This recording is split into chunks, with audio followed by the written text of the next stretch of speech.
লালদিঘির চারপাশে মেলা, মানুষের ঢল আর কোলাহল। সেই ভিড়ের কেন্দ্রে আলাদা একটি মঞ্চ, যেখানে উৎসব বদলে যায় লড়াইয়ে।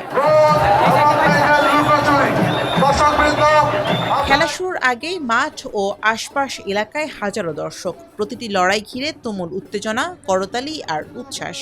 60 বছর ধরে দেখতে আছি, আজকেও দেখতে আছি। আজকে সকালে দেখা যাচ্ছে 117তম বলি খেলা, তো ইনশাল্লাহ আমি আসছি, অনেক ভালো লাগছে। প্রত্যেক বছর আসি আর এই খেলা দেখার জন্য খুব আগ্রহ আর কি। বোন নিয়ে আসছি সাথে, খুব ভালো লাগে। 78 বছর পর আমার খেলতে আছে, আমার ভালো লাগে, আনন্দ লাগে। হার জিত তো সবাই আছে, তো কেউ জিতে কেউ হারে, তো কোনো সমস্যা নেই, আমার ভালো লাগে।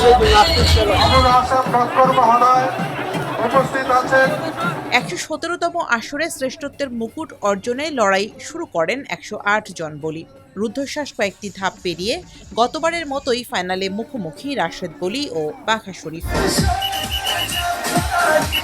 শেষ পর্যন্ত জয়ের হাসি কুমিল্লার বাঘা শরীফের। টানা তৃতীয়বারের মতো চ্যাম্পিয়ন হয়ে আবারও নিজের আধিপত্য ধরে রাখলেন তিনি। উত্তেজনাপূর্ণ ফাইনালে রানার আপ কুমিল্লার রাশেদ বলি।